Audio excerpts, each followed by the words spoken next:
Hi there! In this episode, I'm going to teach you about a living room makeover.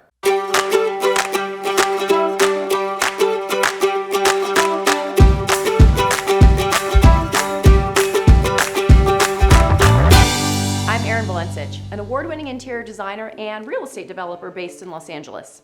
In this episode, I'm going to show you how we accomplished this living room makeover and how you can apply the same rules to your living room makeover. I'm really excited to show you this living room's before and after. I'll show you how I took this living room from this to this.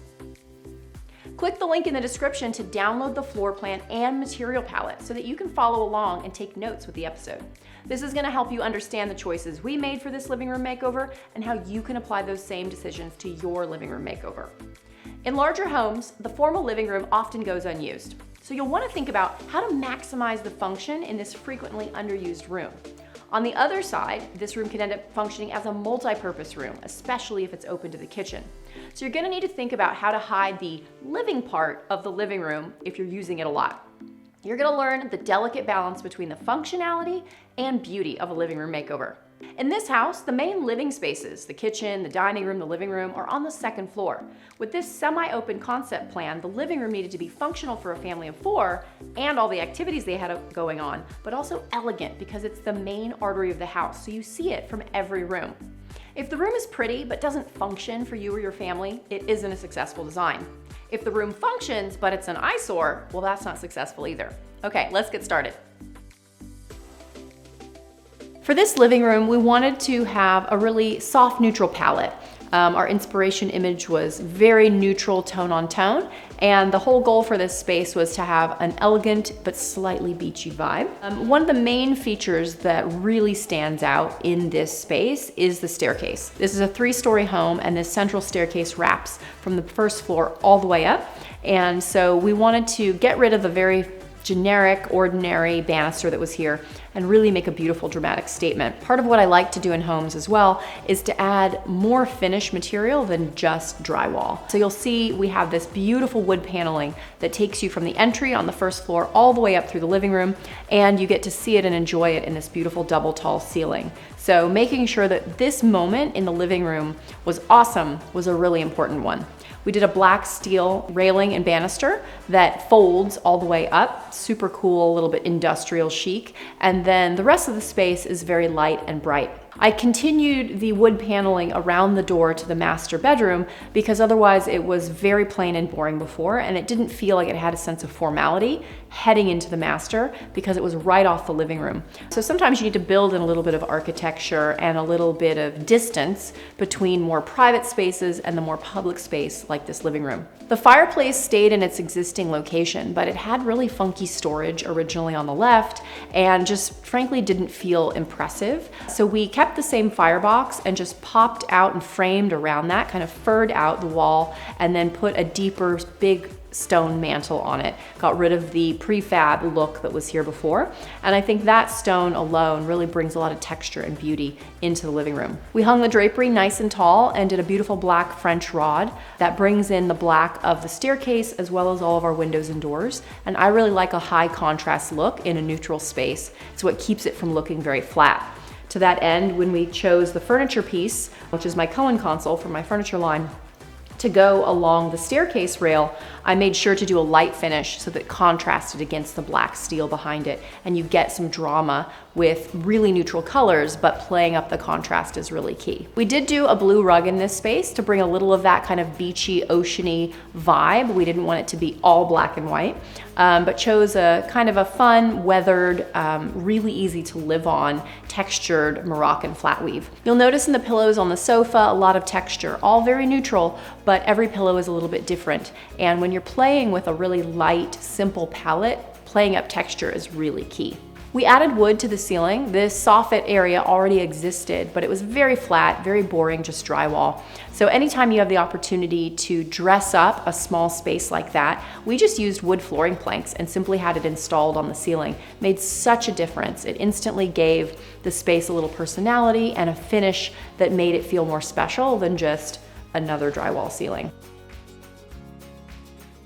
The pendant light brings in our little blue accents that you'll see throughout the house. If you're doing kind of a beachy coastal vibe, it's very common to use shades of blue, but you'll notice throughout we've chosen different colors of blue, from cobalt to this more little intense kind of almost turquoise glass. Yet when you see them dotting every space as you move through the house, it really does kind of pull together a cohesive look without screaming, blue and white stripes or something that you're gonna see be very obvious in a beachy house. You'll notice that all of our accents and accessories for the most part stay in our 3-color palette: cream, black, and a little punctuation of blue or wood tone. I like to choose very handmade looking accessories. You'll notice that the vases on the console, very, very textured, very organic and handmade. They're not stark white, and I think that's also really important. This house is very cream. It's much more of a warm based to the paint color, the white sheers. Nothing is a stark, stark, stark white. It also feels more custom and it's more livable. Things also tend to yellow with age, so if you start out a little bit more yellow than a stark white, it's just gonna end up looking fresher longer. At the top of the staircase, we wanted to add a little bit more privacy to the kids' bathroom door, so that when you're sitting in the living room, you don't just stare at the bathroom door and them coming in and out up there. So we did this cool metal slat system at the top, which ties together our black railing, but gives it a little bit more personality. I like to kind of sit in the space that you're designing and look out. What are the view lines that you're going to be seeing while you're enjoying this space? And make sure that each of those has been thoughtfully addressed.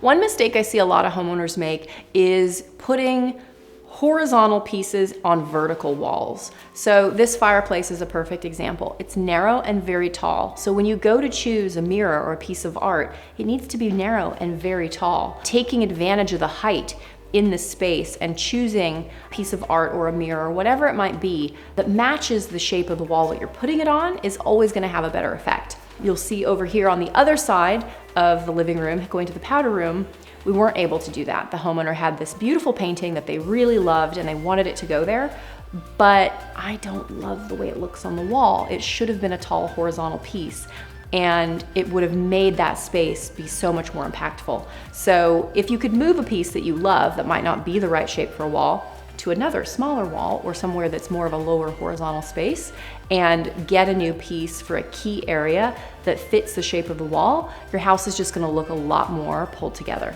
You'll see the air conditioning vents on the ceiling had not been painted yet. That is one of my big pet peeves, and those are going to get painted to match the ceiling, and they always should. So if you're walking around your house and you're looking for quick ways that you can just make it look better in an afternoon, painting your vents, painting your light fixtures or anything like that that are stark white against your ceiling color, getting them to disappear is always a really great way to start.